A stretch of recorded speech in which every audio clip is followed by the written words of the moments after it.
Good morning. Day 4 मजा चालू आहे. कालचा दिवस तुम्ही थोडा बघितला असाल, थोडासा मूड ऑफ होता, त्यामुळे काल मला जास्त काही करायला इच्छाच नाही झाली बिकॉज ऑफ ऑल दॅट गाडी का स्टफ अँड इट हर्ट्स. तुम्हाला म्हणजे जे कोण गाडी किंवा बाईक ओन करत असतील त्यांना माहिती असेल कसं वाटतं आपल्या गाडीला लागल्यावर किंवा बाईकला लागल्यावर. It's a part of life, काय करू नाही शकत त्याला. It gets cover everything in insurance but still so वाईट तर वाटतं ना. परत ते इथून परत घरी जायचा पण थोडासा लफडा आहे.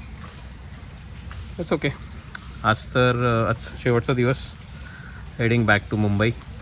पेरूकडे जातो. लहानपणापासूनचं पेरूचं झाड आहे ते. मस्त. खूप पेरू खाल्ले त्याचे, पण अजूनपर्यंत पेरू भेटतात. आणि हा तो वाला पेरू आहे जो आतमध्ये लाल असतो. मस्त लागतात हे पेरू. तर मी खाऊन दाखवतो. पिकला नाही, तर तुम्ही बघू शकता आतमध्ये थोडं लाल आहे. माहीत नाही. तर आजचा कार्यक्रम असा आहे, जस्ट पैकिंग ऑलमोस्ट डन झाली आहे. यहाँ से जाएंगे देवा आपले जे गावची मंदिर आहे ती, वहाँ से बॅक टू मुंबई वाया मुंबई गोवा. येताना अनुस्कुरा केलं, जाताना मुंबई गोवाने जाएंगे. बट त्यामध्ये मी घर दाखवायचं राहिलेलं, आपलं गावचं घर. तुम्हाला मागे दिसत असेल, पण तुम्हाला नीट मी पाठच्या कॅमेऱ्याने दाखवतो कसं वाटतं.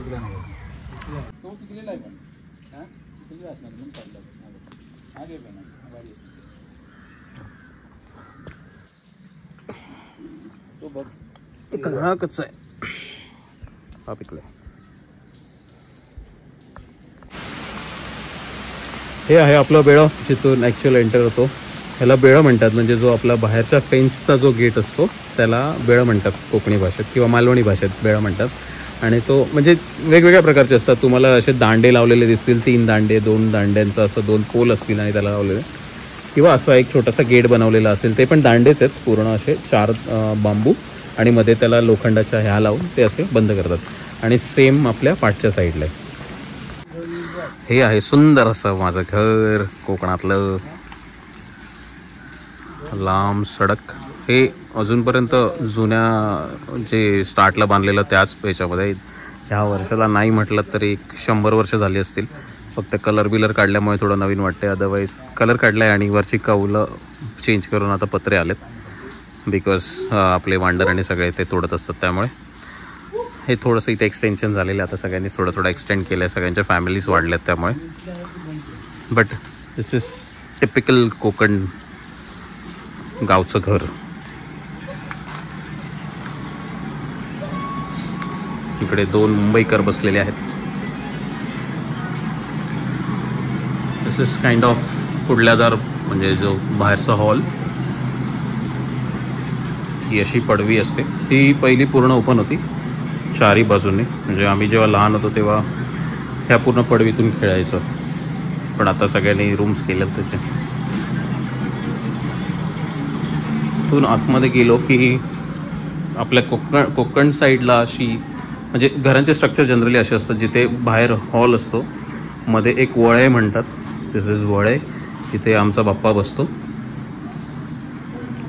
आणि ही 4 पिराडं असतात. 4 पिराडं म्हणजे 4 फॅमिलीज राहतात. 1, 2, 3, आणि ह्या साईडला एक रूम आहे तुम्हाला दिसते. This is 4. So this is typical room. हे पहिलं रूम आहे. आता मी आतमध्ये जास्त नाही जात कारण कामं चालू आहेत. हे किचन आहे. हा बाहेरचा रूम आहे. हा एक मुंबईकर जो पहिला गावाला असायचा, आता मुंबईकर झाला तो. हे आहे पाटल्यादार. पाटल्यादारवाला 2 दरवाजे आहेत. 1, 2. ह्याचं लॉजिक मला माहिती नाही. बाजूबाजूला 2 दरवाजे काय आहेत आपल्याकडे? मोठं घर. हां, मोठं घर होतं म्हणून 2 दरवाजे. वा. जुन्या लोकांची पद्धत. हां, म्हणजे जुने स्ट्रक्चर तुम्ही बघितलं तर जनरली असे असायचे. हे एक्सटेन्शन आहे. दिस वॉज नॉट देअर बिफोर. हे इथे वॉशरूम. आता तर सगळ्यांकडे घरामध्ये वॉशरूम आहेत, बट हा जुना आमचा वॉशरूम. ते मस्त बाहेर जागा. That's our baby standing. ही आमची जुनी लेजेंडरी बाईक जी मुंबईला असायची. आणि तुम्हाला जे म्हटलं की पडवी होती, ही पूर्ण अशी, पण ते आता पॅक केलं आहे पूर्ण. 4ही बाजूंनी पडव्या होत्या. आता आमचा रूम दाखवतो. हां, सामान ठेवायचं आपलं. हां, ते पहिलं नव्हतं ना, ते आत्ता आले. ओके, पहिलाच आहे. पहिलं म्हणजे जुनं घर कसं आहे होतं ते. आणि ह्या पूर्ण भिंती ह्या मातीच्या आहेत. त्याची साईज बघा, विड्थ बघा किती आहे. एक सेकंड, असं दिसणार, असं दिसेल. हे बघा, एवढी विड्थ आहे याची, म्हणजे जवळजवळ आपल्या कोपऱ्यापर्यंतचा हात असेल एवढे. हा इकडचा एक रूम छोटासा. दिस इज मेन रूम. पॅकिंग चालू आहे.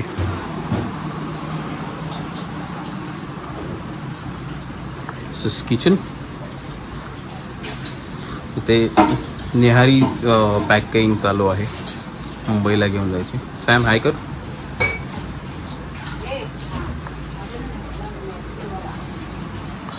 हा आहे दुसरा रूम, जिथे जनरली म्हणजे हा तुम्हाला जे म्हणतो मी पडवी आहे त्याचा आता रूम झाला आहे. ते फ्रीज आहे, फ्रीजचं ओपन करून ठेवलं आहे कारण बंद असतो, कारण कोण नसतं गावाला जनरली. आणि ही आहे आपली प्रॉपर चूल, जिथे पाणी आणि गरम होतं. हा पाठचा भाग.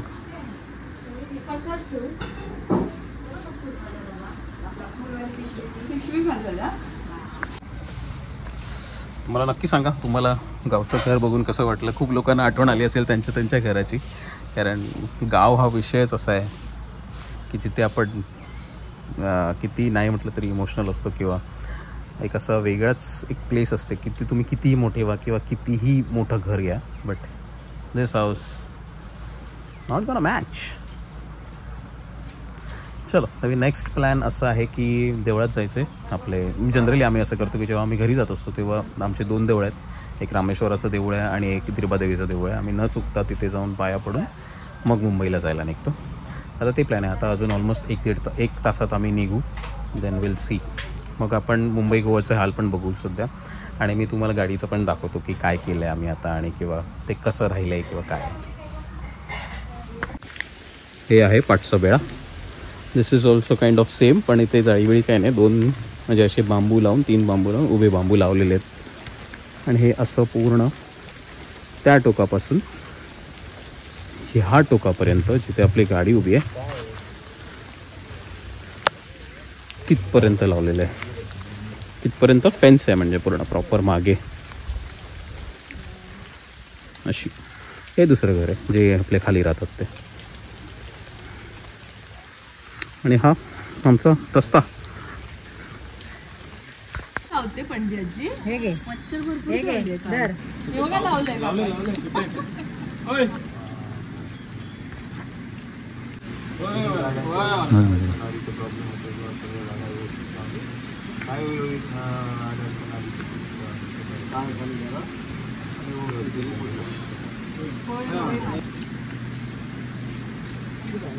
साखर घालून फिरा काय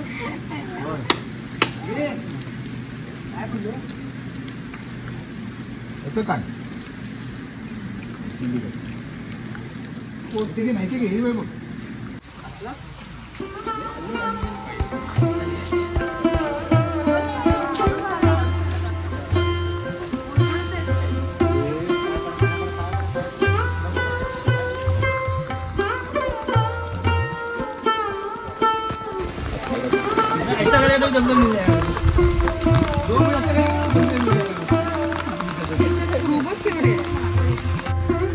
मी खाली बसायला बघ गाडी म्हणून इकडे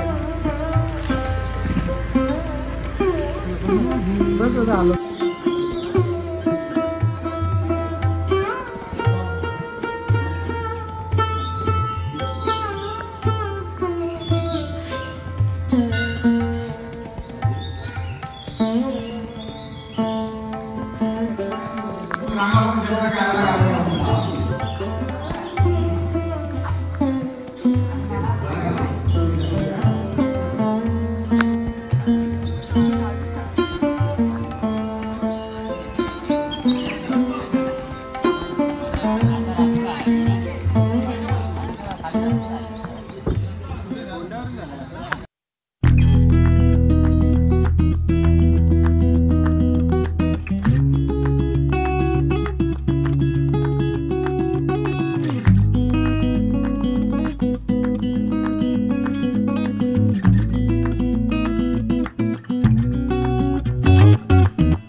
पोचलेलो आहे, लांजाच्या पुढे आहे आणि टाईम झाला आहे ऑलमोस्ट 4:30 झालेत. थांबलेलो थोडा वॉशरूम ब्रेक आणि त्यासाठी आम्ही ॲक्च्युली विचार करत होतो ओणीमधून आतमध्ये टाकून आपल्या संगमेश्वरला बाहेर पडायचा. जनरली आम्ही जो फॉलो करतो, पण म्हटलं ह्यावेळी ट्राय करूया की बाहेरून टाकून बघूया. सरळ सरळ आपला जो रस्ता आहे रत्नागिरी, बट रस्ता अजून पण खराबच आहे, एवढा चांगला नाही आहे. मी तुम्हाला थोडेसे क्लिप्स दाखवतो. तर म्हणजे तेवढा येण्यासारखं नाही. म्हणजे आपल्या मोठ्या गाड्या असेल तर ठीक आहे, बट अदरवाईज कुठली छोटी गाडी असेल आणि त्रास आहे येणं म्हणजे. त्यामुळे आपला आतमधला रस्ता चांगला आहे, जो आपण ओणी फाट्यावरून टाकून जो संगमेश्वरला आपण बाहेर काढतो तो. अदरवाईज बाकीचा प्रवास खूप चांगला चालला आहे, मस्त चालला आहे. पाऊस येऊन जाऊ नये त्यामुळे जरा आरामात चालला आहे प्रवास. आणि आता कसं स्पेशियस आहे जरा. त्या गाडीमध्ये आई पप्पा, त्या गाडीमध्ये म्हणजे बहिणीच्या गाडीमध्ये आणि आमच्या गाडीमध्ये 4 जणच आहेत, त्यामुळे सगळं सुटसुटीत आहे, त्यामुळे एवढा काही त्रास नाही. मस्त चाललं आहे. आता पुढे जेवायला थांबू. अजून जेवायला थांबलो नाही आहे आम्ही, कारण आम्ही सकाळी जेव्हा निघालो तेव्हाच नाश्ता करून निघालेलो बऱ्यापैकी, त्यामुळे तेवढं भूक लागली. म्हणजे आम्ही निघालोच किती असं ऑलमोस्ट 1 वाजलेला निघायला आम्हाला, त्यामुळे नाश्ता ऑलरेडी तेव्हाच नाश्ता केलेला. आता काय जेवणार नंतर. मग आता पुढे आपण संगमेश्वरला बघूया जेवायला, तेव्हा तुम्हाला दाखवतो कुठे थांबतो ते. अजून 1-2 हॉटेल आहेत तिथे, पण ते आता जेवण कुठे भेटेल ह्या टायमाला ते इम्पॉर्टंट आहे. त्यासाठी मी आता तुम्हाला कन्फर्म नाही सांगेन ह्याच हॉटेलला थांबेन म्हणून. ही जी हॉटेल आहे ती ऑलरेडी ट्रायड अँड टेस्टेड आहे, त्यामुळे तुम्हाला सांगेन की ह्या हॉटेलमध्ये तुम्हाला काय चांगलं मिळेल आणि काय नाही. बघू, भेटू पुढे. तोपर्यंत बघून घ्या कसा रोड आहे लांजापर्यंत, किंवा पहिलं राजापूरपर्यंत तर कन्फर्म चांगला आहे, त्याच्या पुढेच आपला जो रत्नागिरीपर्यंत थोडासा रोड खराब आहे. बघू आता.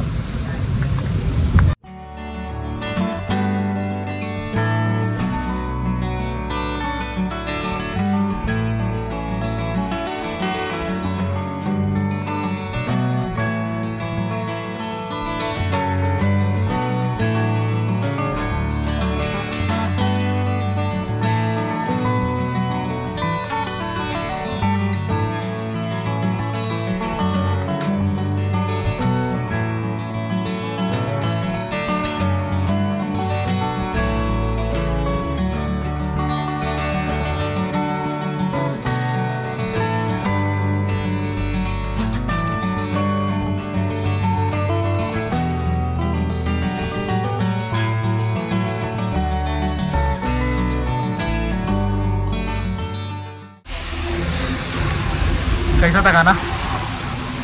मस्त, 1 नंबर. तू काय मागवलेलं? स्पेशल चिकन थाळी. चिकन थाळी. मी पण चिकन थाळी बनवले. एक तांबडा पांढरा रस्सा not that great, average, but बाकी ठीक होता. वल हबी पिता. नेक्स्ट मटनवाल्याला विचार. मटनवाला, हाऊ इज युअर थाळी? मस्त होती, खूप छान. काय म्हणजे 1 to 10 मध्ये काय रेट करशील मटन थाळीला? म्हणजे आम्ही चिकन थाळीला 7 to 8 दिलं आहे, बिकॉज तांबडी पांढरा रस्सा थोडासा हे होता, बाकी अदरवाईज चांगली होती. मटन थाळीचं काय?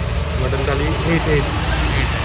बाकी काय खराब वाटलं म्हणजे ॲव्हरेज काय खराब ना, म्हणजे ॲव्हरेज काय होतं त्याचं? म्हणजे 8 का एव्हरेज तर आपली सोलकढी.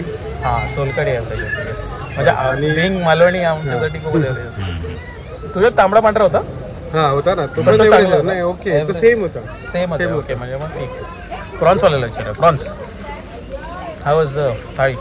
प्रॉन्स ओके होते, म्हणजे सांगेन 1 to 10 मध्ये 7. प्रॉन्स फ्राय चांगला होता, पण प्रॉन्स चांगला होता, पण ओव्हरऑल आम्ही 1 प्लेट मागवली, प्रॉन्स फ्राय चांगले होते. ओव्हरऑल 7 देईन. आणि सोलकढी आणि ते ॲव्हरेज नाही मजा नाही. तांबडा पांढरा असा मजा नाही. आता एजेड लोकांना विचारायला यांनी काय मागलं? चिकन थाळी. चिकन थाळी special special chicken.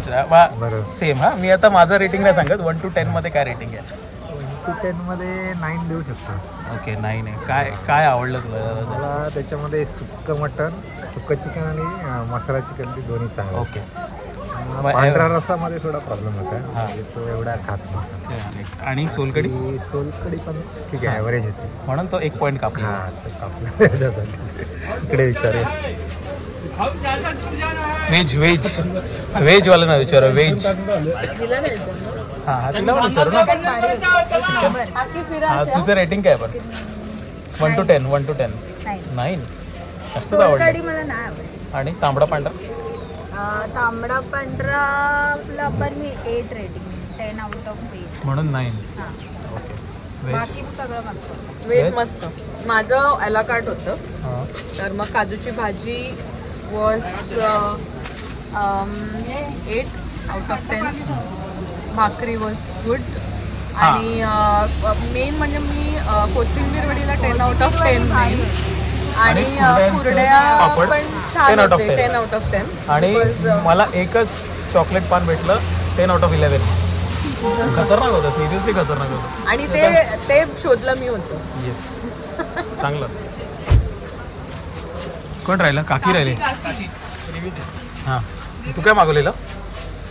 Chicken special थाळी की नॉर्मल आली होती? स्पेशल स्पेशल आली. काय वाटली, कशी लागली छान होती. 1 to 10 मध्ये काय रेटिंग देशील? तसं नाही 1 to 10 म्हणजे जास्त 8-9 असं जास्त. 1 म्हणजे सर्वात खराब असं. अच्छा. हां 10 पैकी किती 10 पैकी 10. काकीला खूप आवडले. 10 पैकी 10. 10 पैकी 10. ॲव्हरेज.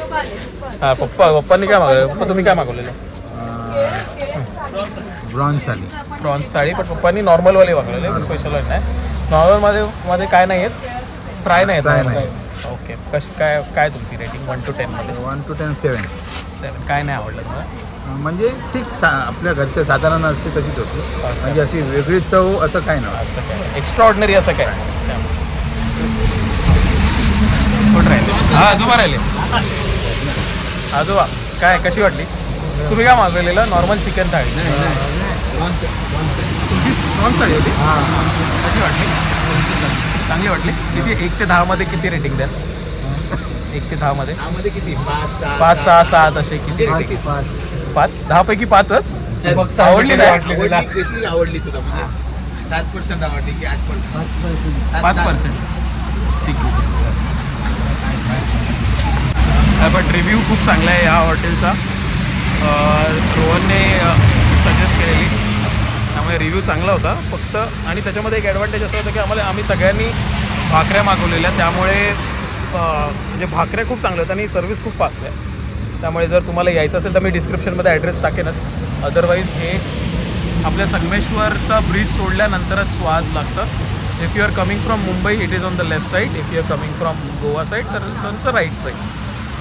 चलो पुढे बघूया. आता रस्ते तर याहूमवाले खराबच आहेत तसे.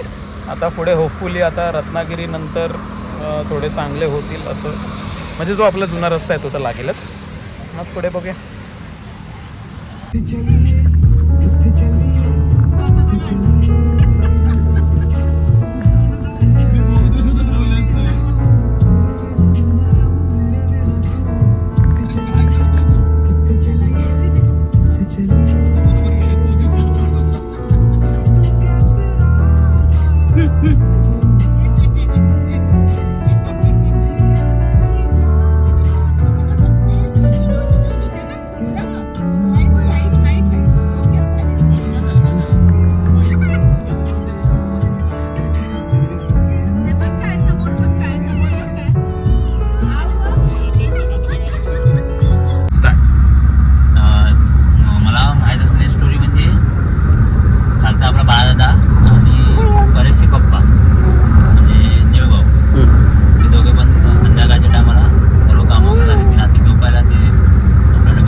कुठे दिसलं? हां रस्त्याच्या इथे. आंब्याच्या इथे पकड. तो ते मारत नाही, त्याने त्याला आवाज दिला, कोण आहे तिकडे, कोण काय करताय. ते काय बोललं नाही, त्याला चालत करत. आणि निलूबाईंना समजलं की ते काहीतरी हाय म्हणून असं.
त्यांच्या तेव्हा वेळेस त्याच्या मागून धावला दगड मारला हां हां आणि नंतर मग ते सर्व विचारून वगैरे झालं केलं त्याच्यावर काहीतरी ते देवाचं हे करतात हां त्यानंतर मग ते जखम पण बरी झाली अच्छा. आणि तो पण व्यवस्थित झाला. पण मग ते काय होतं की ते जेव्हा दगड मारलेलं तेव्हा त्यांना पण आवाज गेलेला असं काहीतरी होतं ना.